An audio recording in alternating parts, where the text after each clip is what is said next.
We live inside an anti-realm where base matter is convincing and the spirit is confined. The photo negative of a real reality that is somewhere else. Inside this construct, the truth is always perpetuated through fictions. It is the realm of the liar, where the exact opposite of the truth must be uttered in order to make it true. But in this dungeon of the demiurge, the oversoul has provided a way to use the rules of this construct to reach the individualized souls trapped inside. In this construct, the soul is encouraged to speak those things that be not as if they are, and act as if it is, so it will be. And to those lost in this darkness, this secret is absolute foolishness. Those souls that are lost focus on what is, as opposed to what can be. You see, a problem must never be made the focus of awareness. As a co-creator, you must do the exact opposite. You must act as if the solution already exists, and your physical avatar must act as if what is wanted is already possessed. My books and videos are the result of me believing that the knowledge is not lost. It just hasn't been found yet. That the truth is not unknown. It just hasn't been told yet. When I delve into my researches, I do so with the belief that there is no end to the discoveries I can find, and that in each session I concentrate on my notes and my books. I know that in the end result will be a video presentation that others will find value in.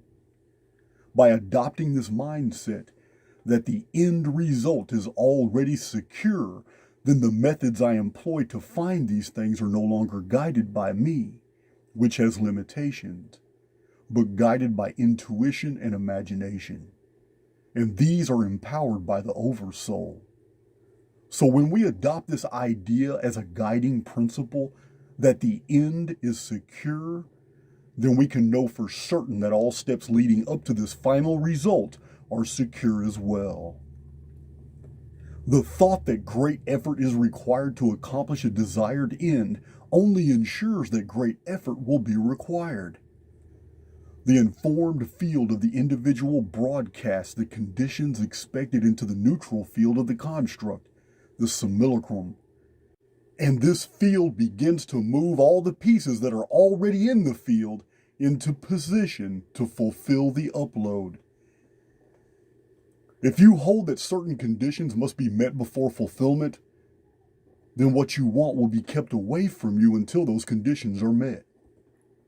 You must imagine the end result as if it is already a set of conditions that exist. The idea that you are the cause, the builder of your future, will hinder your efforts. The idea that God will give you what you want hasn't worked for hundreds of millions of people who are still praying for change. Remember, the prayer of desperation admits a situation for what it is and thus continues it. Both positions deny a key fundamental. This key has everything to do with how the Oversoul sees us as individuals. To be a co-creator means this is a shared experience, and this implies that it seeks that we are engaged in a relationship with it. The dynamic is simple. The individualized soul projects a set of conditions and experiences it wants to bring into personal reality, and the Oversoul, through the neutral field of the simulacrum, only brings to pass those conditions in accordance with the measure of energy broadcast into it, because it is restricted in its ability by the very perimeters of this relationship between itself and the individual soul. And the perimeters of this relationship are completely dictated by the amount of trust the soul has in the Oversoul. This is what true faith is. It is trust that the soul knows it is worthy and trust is absolutely required in any relationship. Looked at inversely, the oversoul will build for you the world you want the more you trust its willingness and ability to do so. Your ability to dictate your world and future is 100% dependent on your relationship with the oversoul, and this relationship is 100% dependent upon you.